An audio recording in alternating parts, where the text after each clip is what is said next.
여러분 반갑습니다. 반도체 오빠 차례장입니다. 이제 마지막 방송이네요. 저도 마치고 추석 전날이죠. 내일인 추석인데 추석 전야제입니다. 전야제. 마지막 방송하고 차례장도 쉬도록 하겠습니다. 추석인데 어릴 때의 그런 추석의 그런 느낌은 없어요. 나이를 먹다 보니까 그런 느낌은 없고 그냥 뭐 추석도 그냥 연휴구나, 그냥 휴일이구나 하는 생각밖에 안 들어요. 더 이상 뭐 없습니다. 동심의 세계, 그립네요. 보면은 어릴 적이 참 그리운 것 같습니다. 이 시대가 너무 급변하고 빠르게 이게 변하다 보니까 결국 그게 좋은 게 아니더라고요. 보니까 좋은 게 아니야. 좀 삭막해. 좀 삭막하고 좀 어떻게 보면은 좀 딱딱하다고 해야 할지 모르겠는데 좀 그렇습니다. 분위기도 그렇고 뭔가 풍성한 그런 느낌도 나고 뭐 즐겁고 재밌는 그런 일들이 좀 많아야 하는데 그렇지도 않은 것 같고, 하여튼 뭐 여러모로 봤을 때 추석의 느낌이 없어요. 그냥 보면은 달, 그냥 보름달만 보는 것 같아. 어떤 때는 저기 밖에 나가가지고 우두커니 앉아가지고 보름달 보면서 멍 때리는 그런 시간이 오히려 더 나은 것 같습니다. 옛날 일을 어떻게 회상하면서 추억을 한번 더듬어 보는 것도 괜찮겠다 싶어요. 홀로 조용하게 사색도 한번 하면서 운동도 하고 그런 시간을 갖는 것도 좋습니다. 아니면 또 여러 사람들까지 어울려 가지고 막 왁자지껄 하면서 떠들고 수다 떠는 것도 좋죠. 좋은데 이상하게 점점 좀 나이를 먹고 하다 보니까 옛 일들을 한번 되돌아보는 뭐 리마인드하는 그런 시간을 가져보는 것도 괜찮다 싶더라고요. 가을밤 한번 산책을 하면서 그런 시간을 한번 또 가져보려고 합니다. 최근에 보니까 그 미국은 지금 보니까 좀 난리잖아요. 어떻게 쓰는지 삼성전자 잡아먹으려고 난리치고 있고, 미중 간의 갈등을 이용을 해서 오히려 미국의 보호주의를 어떻게 보면 만들어 가려고 하는 그런 속셈, 그런 의도, 액션, 그런 행동들이 다 보이기 시작해요. 보이고 있죠. 그러다 보니까 좀 미국이 옛날 같은 미국이 아니에요. 거의 이제 양아치 기업으로, 양아치 기업이 양아치 국가로 이제 변질이 됐죠.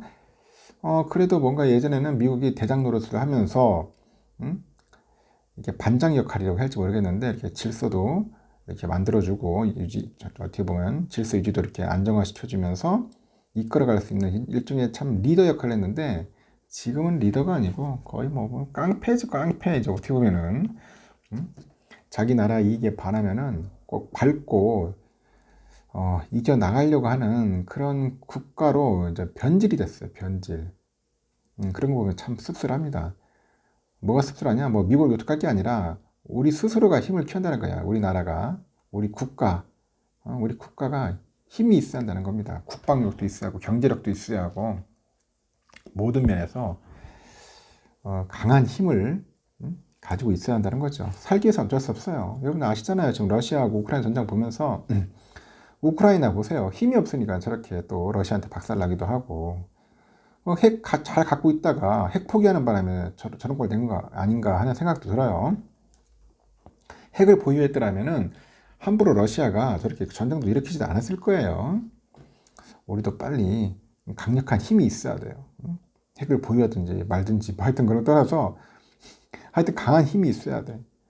뭐 핵을 갖고 있으면은 뭐 좋겠지만 또 핵 반대론자들도 좀 난리치겠지만은 저 위에 보세요. 김정은이 핵을 갖고 있으니까 저렇게 큰 소리 치고 엉뚱한 짓 하는 거 아니겠습니까? 하여튼 강한 힘이 필요한 시대를 우리가 살고 있는 것 같아요. 아주 절실합니다. 절실해. 최근에 메모리 반도체 업계 화두는 뭐냐? 단연 그 고대역폭 메모리라고 합니다. HBM이라고 하는데, 이 D램을 여러 개 쌓아가지고 이제 데이터 처리 속도하고 용량을 높인 제품이 뭐예요? 그 GPU죠. GPU. 이 GPU랑 함께 AI용 데이터 센터에 적용이 된다고 합니다. HBM이 이제 결국은 수요가 이제 많이 생길 것 같아요. 데이터 처리 수요가 큰 그 생성형 인공지능 AI 기술이 이제 확산이 되다 보니까 HBM에 대한 주문도 쏟아지고 있고요. 최신 제품은 벌써 4세대죠. HBM3인데 이 하이닉스가 이제 시장을 장악하고요. 엔비디아에 납품을 합니다. 엔비디아는 자사 그 GPU를 HBM3하고 이제 패키징을 해요. 패키징을 해가지고 이제 서버 업체에 제공을 합니다. 삼성전자도 그 엔비디아 등의 HBM3 공급을 이제 준비를 하고 있더라고요. 요즘 또 D램 3위 업체죠. 미국의 마이크론. 이 마이크론이 HBM 경쟁에서 명함을 내지 못합니다. 하이닉스하고 삼성에게 주도권을 내줬는데 앞으로는 달라질 것 같습니다.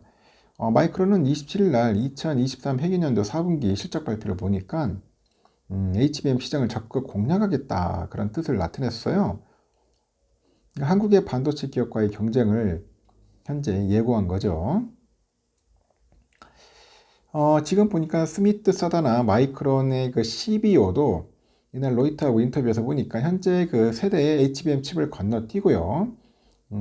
대신에 내년부터는 더 높은 성능의 칩을 판매함으로 이익을 내는 전략을 실행하고 있답니다. 이어서 고객의 샘플을 보냈고 이제 경쟁사의 샘플에 비해서 하여튼 성능이 뛰어나다고 합니다. 샘플도 보냈고 비교도 해보니까 좋더라. 일부 고객들은 실제로 데이터를 테스트해보기 전에는 믿지는 않겠죠. 더 높은 성능에 비해서 전력 소비가 훨씬 더 낮아서 놀라고 있다. 테스트를 해보니까 깜짝 놀란 거야. 이 마이크론이 언급한 고객사가 HBM의 큰손 엔비디아라고 합니다. 이 사다나 CBO의 말을 정리하니까 최근에 업계에서 주로 쓰이는 HBM3와 관련해서는 하이닉스하고 삼성전자에 밀린 것을 인정했는데 하지만 차세대인 HBM3E에 대해서는 엔비디아의 샘플을 보내서 테스트 중이다. 그리고 엔비디아가 놀랄 정도로 경쟁사 제품의 성능을 압도한다고 이야기를 하는데 이 마이크론은 이날 적자가 아니라 이날 그 실적을 자료를 봤어요. 이 실적 자료에서도 보니까 1B라고 하죠. 1B, 1B라고 하는데 이게 12에서 13나노 정도 되는가 봐요. 이런 기술과 고급 패키징 기술을 활용을 해서 업계 최고의 HBM3E 제품을 개발했다면서 24년 초에 HBM3 생산을 시작을 해서 의미 있는 매출을 기록할 거라고 이제 강조를 하는 겁니다. 그리고 선제이 CEO는 24회기년도에 HBM3로 수억 달러 상당의 매출을 올릴 것으로 이제 기대한다고 이제 덧붙이는 거죠. 그 마이크론의 적극적인 HBM 시장 진출은 삼성과 하이닉스의 부정적인 요인으로 평가를 되는데 HBM 공급 부족 현상이 완화되는 동시에 업체 간의 가격 경쟁이 이제 붙을 가능성이 커지기 때문입니다. 이 마이크론이 미국 업체라는 점을 감안하니까 엔비디아하고 AMD 등이 마이크론을 선호할 가능성도 배제할 수는 없어요. 미국의 애플도 아이폰 15에 삼성전자와 함께 마이크론의 1B LPDDR5 이거를 적용한 것으로 현재 알려져 있다 그런 이야기를 합니다. 이날 마이크론은 2023년 그 회의년도죠. 4분기에 매출 40억 1000만 달러, 영업 손실이 14억 7200만 달러예요. 약 2조 원입니다. 손실이 벌써. 주당 순손실 1.31달러를 기록했다고 합니다. 이익 전환에는 실패했는데 이 적자 폭은 2분기 연속 좀 줄었네요. 주력 제품인 D램하고 낸드 플래시 매출도 전분기 대비 증가를 했다고 합니다.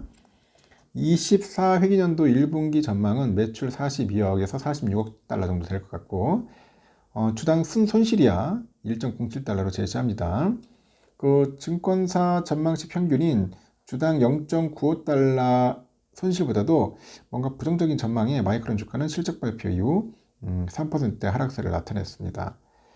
경영진들의 그 업황에 대한 발언은 부정적이지 않나요? 부정적이지는 않고 이 거시경제의 리스크가 지속되겠지만은 24회기년도 그거에 비하면은 수요 비트 그로스가 전년 대비 증가할 것이라는 게 마이크론의 전망인데 반면 시장에서 공급은 늘지 않고 있고요.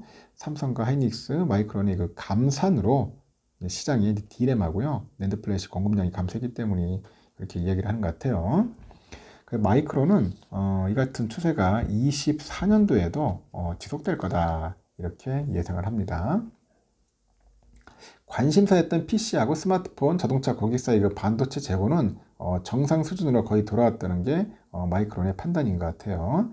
이 관심사가 뭐냐? 이게 서버용 D램 수요겠죠. 이 서버용 D램 수요도 24년 초에 정상화될 가능성이 높다고 합니다. 이 종합적으로 해보니까 공급은 줄었고 수요는 커지고 있는 상황에서 이 재고를 해소한 그 고객사들이 D램 주문을 재개할 거란 이야기입니다.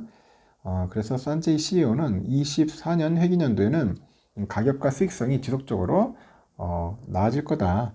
25년대는 AI 확산으로 매출 회복세가 더 뚜렷할 것이라고 전망을 하는 것 같고, 마이크론은 구형 제품 생산 라인의 장비를 첨단 제품 라인으로 전환하는 작업을 현재 진행 중에 있습니다. 이렇게 하면은 구형 제품 생산량이 줄어가지고 전반적인 DRAM하고 낸드 플래시 공급량을 줄일 수 있다고 합니다. 동시에 첨단 제품 그런 생산 능력이 올라가서 향후 업황 반등 시기가 왔을 때 빠르게 대응할 수 있다. 그렇게 보는 거죠. 마이크론은 24 회계년도 하반기부터 최첨단 제품의 수요가 우리 공급을 넘어설 것이다. 그렇게 강조를 합니다. 이런 거 보면은 그 마이크론이 실적을 안 좋게 내더라도 큰 소리 치는 이유가 다 있어요. 왜냐? 미국 기업 아니야, 미국 기업. 미국이라는 나라가 절대로 마이크론을 죽이지는 않을 겁니다. 망하더라도 살리려고 노력하겠죠. 어떻게 쓰든지 경쟁업체 삼성과 하이닉스 상당히 좀 힘들게 만들지 않겠나 하는 생각이 들어요. 어떻게 이제 좀 해코지를 하지 않겠나. 그런 상황에서 삼성과 하이닉스도 잘해야겠죠. 로비를 잘하든지 뭘 잘해야 돼. 하여튼 대응을 잘해야 할 겁니다. 하여튼 미국 놈들의 그 엉뚱한 짓 때문에 우리 기업들이 참 힘들어하고 있어요. 중국도 마찬가지겠지만은 하여튼 잘 이겨냈으면 좋겠습니다. 하여튼 잘 돼야 돼요. 반도체 기업 협력사가 잘 돼야지만이 우리나라도 잘 먹고 잘 사는 겁니다. 정부도 마찬가지고 모든 게 다 잘 돌아가는 거예요. 이 결국 지금 반도체 하나를 먹고 사는 나라인데 하여튼 정치하는 놈도 그렇고 지금 그 관련된 CEO들 전문 경영인들도 정신 똑바로 차려가지고 좀 잘 살려놨으면 좋겠습니다. 이 어려운 시기를 잘 돌파해야지 앞으로 우리가 잘 먹고 잘 살 수 있지 않을까. 특히 우리보다는 우리 후손들이 잘 살아야겠죠. 진짜 잘 살아야 합니다. 힘들지 않도록 살았으면 좋겠어요. 우리 조선 말기 시대 보면 알잖아요. 얼마나 개판 쳤습니까? 조선 말기 시대. 부패한 관료들, 무능한 그런 관료들, 정치인들 때문에 나라를 이제 팔아먹고 참 백성들만, 국민들만 피폐해진 거 아니에요. 그런 꼴 당하지 않으려면은 정신 바짝 차려야 할 것 같아요.